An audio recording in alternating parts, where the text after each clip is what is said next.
السلام عليكم.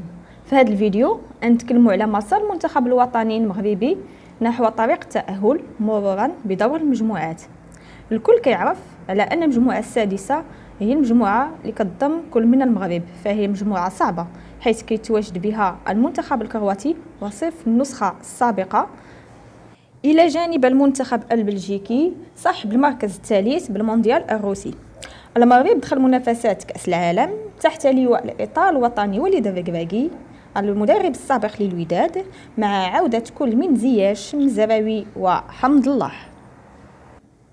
اللقاء الأول قادوا المنتخب الوطني أمام المنتخب الكرواتي، فالمنتخب الوطني عرف كيفاش يسير اللقاء الصالح ديالو، خاصة أنك كتواجه منتخب عنده نجوم كمودريتش وبروزوفيتش، يعني نتيجة التعادل فهي نتيجة عادلة ونقطة ثمينة أمام هذا المنتخب.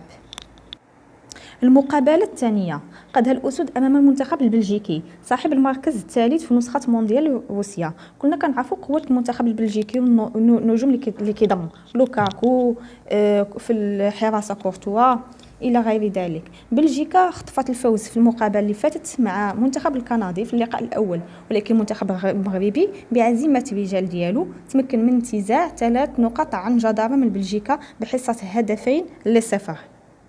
من توقيع كل من القادم الجديد الصابري واللي تحسب الهدف ديالو اللي غانم السيس في الدقيقه 73، ثم زكريا بوخلال في الوقت بدل الضائع. المباراة عرفت مشاركة نفس الأسماء اللي قادوا مباراة كرواتيا، إلى الحارس بونو تم استبدال ديالو بمنير الكجوي في آخر لحظة من وقت بدء المباراة، وهو تغيير اضطراري حيث بونو شارب واحد الدوار في الرأس ديالو قبل بداية المقابلة. والحمد لله الحارس منير الكجوي فهو كما كنعرفوا حارس كبير، عرف كيفاش أنه يحافظ على نقاء الشباك ديالو في هذه المقابلة.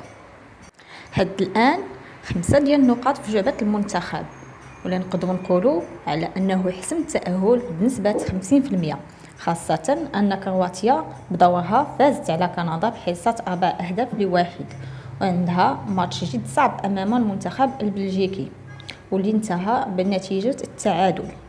بالمقابل منتخبنا المغربي قام باجتياز كندا بحصة 2-1 وتصدر المجموعة ب7 نقاط وكيتأهل للدور الثمن وفقة المنتخب كرواتيا.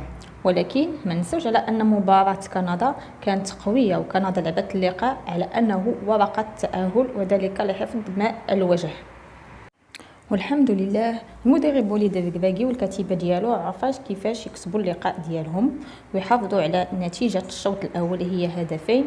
كانوا متوقعين كل من زياش ونصيري وحاولوا على انهم يخرجوا الشوط الثاني باقل الخسائر، والحمد لله فالمنتخب كيحسم التأهل بصدارة المجموعة السادسة ب7 نقاط.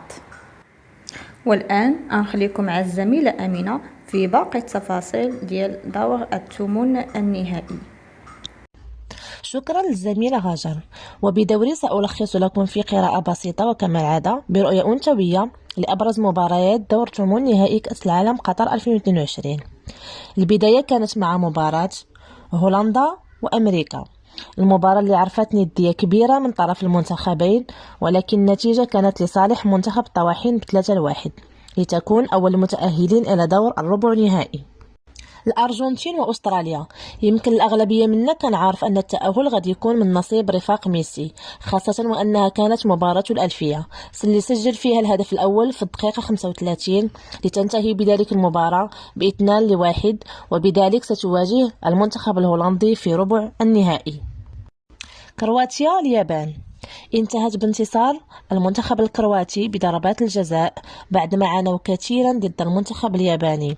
المنتخب الياباني اللي بصم على مجهود وعلى مستوى رائع في هذه البطولة وهذا المونديال، خاصة كان خصم عنيد صعيب وما سهلش المأمورية بتاتا على المنتخب الكرواتي. كوريا الجنوبية ضد البرازيل، اكتساح برازيلي.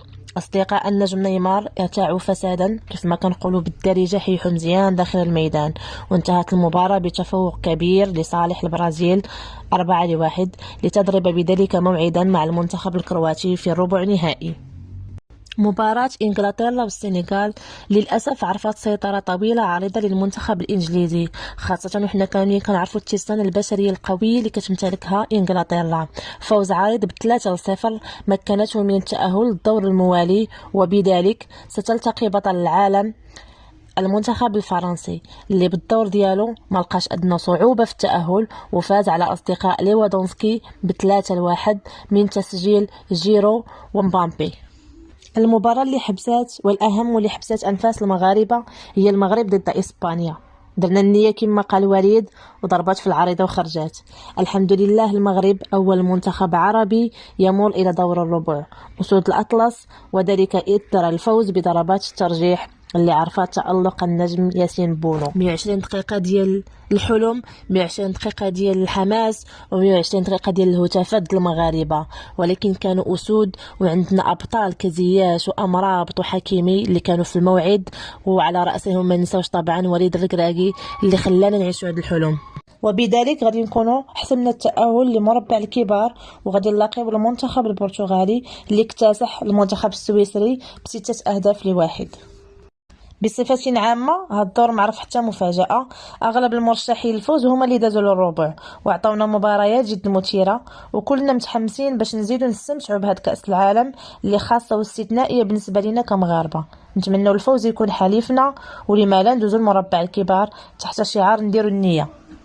وفي الختام ما يمكنش ما نهضروش على الدور الكبير اللي قام به وليد الركراكي، اللي في وقت قصير لقى التوليفه المناسبه، والاكثر من هذا شفنا كامل التاثير الايجابي ديالو على معظم اللاعبين المغاربه ابرزهم حكيم زياش، خاصة من بعد المشاكل اللي واجهها مع المدرب السابق. نقدم له كامل الشكر باسمنا وباسم المغاربة على هذه الأجواء والفرحة اللي خلانا نعيشوها لأول مرة.